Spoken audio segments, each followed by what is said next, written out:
കഴിഞ്ഞ വീഡിയോൻ്റെ ബാക്കിയാണ്. സ്ഥലത്തെത്തിയണെങ്കിലും ആ ഒരു സ്ഥലത്തെത്തിയ ഫീലൊന്നും വരുന്നില്ല. കാരണം റീൽസിലൊക്കെ കാണും പോലെയുള്ള തിരക്കും ബഹളമൊന്നുമില്ല. സ്ഥലത്തെത്തി നമ്മൾ എന്ത് ചെയ്യും എന്നുള്ള ഒരു ആലോചനയിലാണ് കേട്ടോ. അങ്ങനെ എന്നോട് പറഞ്ഞു ഈ ഒരു കുന്ന് കയറി കഴിഞ്ഞാൽ ഒരു അടിപൊളി സ്പോട്ട് ഉണ്ട്, നമുക്ക് അവിടെ കയറാമെന്ന് പറഞ്ഞു. ഞാൻ വിചാരിച്ചു ഈ ഒരു നോക്കിയാൽ കാണാൻ അത്ര തന്നെ ഉള്ളൂ എന്ന്. കുറച്ചെത്തിയപ്പോൾ തന്നെ ഞാൻ മൂപ്പരെ കൈമ തൂങ്ങിയാണ്. വീഡിയോയിൽ കാണും പോലെയല്ല, നല്ല കുത്തനുള്ള കയറ്റാണ്. കുറച്ച് നേരം സൈഡാക്കട്ടെ. പിങ്ക് എന്തുകൊണ്ടാ വേഗം കിടക്കണേ?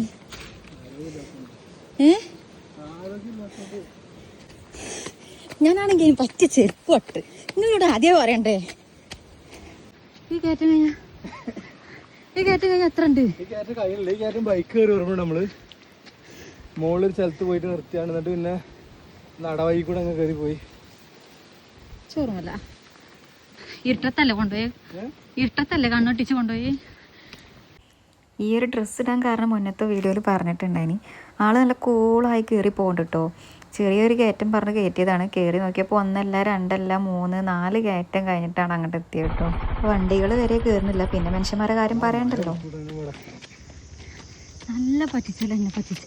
കുറച്ചുള്ളൂ ഇപ്പോഴും എത്തിയില്ല. അങ്ങനെ എങ്ങനെയൊക്കെ കഷ്ടപ്പെട്ട് ഇത്രയും കയറിയിട്ടോ. അപ്പം മൂപ്പര് പറയാം ഇത്രയും കയറിയിട്ട് അതിൻ്റെ മുകളിൽ കയറിയിട്ടില്ലെങ്കിൽ ഈ കയറിയത് മുതലാവില്ല എന്നും പറഞ്ഞിട്ട് ബാക്കിയും നമ്മൾ കയറി. പറഞ്ഞ പോലെ തന്നെ മുകളിൽ കയറിയപ്പോൾ നല്ല അടിപൊളി വ്യൂ ആണ്. പിന്നെ കയറി സീനൊന്നും കാണിക്കാൻ പറ്റൂല. 2 കൈയും 2 കാലും ഒക്കെ കുത്തിയിട്ടാണ് കയറിയത്. കാരണം ഈ വീഡിയോയിൽ കാണും പോലെയല്ല, നല്ല കുത്തനെയാണ്. അത് മാത്രമല്ല ഈ ഒരു മയത്ത് ഈ ഒരു ചെരുപ്പും ഡ്രസ്സും ഒട്ടും കംഫർട്ടല്ലേ. ഇനി ഞാൻ കയറിയപ്പോൾ എൻ്റെ കിതപ്പൊക്കെ കണ്ടപ്പോൾ ഞാൻ വിചാരിച്ചു എനിക്ക് മാത്രം എന്താ അങ്ങനെയെന്ന്. പക്ഷെ അങ്ങനെയല്ല, കയറുന്ന എല്ലാവരും അങ്ങനെ തന്നെയാണ് കേട്ടോ. നമ്മളങ്ങനെ കയറുമ്പോൾ ഇങ്ങോട്ട് ഇറങ്ങണ പോലെ നമ്മൾ കളിയാക്കിയിട്ട് അങ്ങനെ ചിരിക്കുന്നുണ്ടാവും. അപ്പോൾ ഒന്നും വിചാരിക്കേണ്ട, നമ്മൾ തിരിച്ചിറങ്ങുമ്പോൾ അങ്ങോട്ട് കയറണ പോലെ നോക്കിയിട്ട് ഒന്ന് ചിരിച്ചാൽ മതി. അപ്പോൾ കുറച്ച് സമാധാനം കിട്ടും. പക അത് വീട്ടാനുള്ളതാണല്ലോ.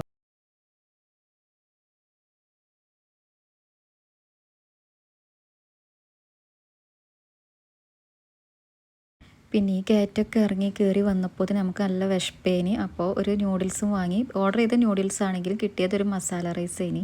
പിന്നെ ഒരു വെള്ളച്ചാട്ടം കൊണ്ട് നേരെ വീട്ടിലോട്ട്. അപ്പോൾ ഇതൊക്കെയാണ് ഞങ്ങൾ ചിറാപ്പുഞ്ചി മയ. എല്ലാവരും റീൽസ് പോലെ വൈബും റൊമാൻസൊന്നും ഇല്ലെങ്കിലും ഞങ്ങൾക്ക് ഇതൊരു അടിപൊളി എക്സ്പീരിയൻസ് തന്നെ ഇനി.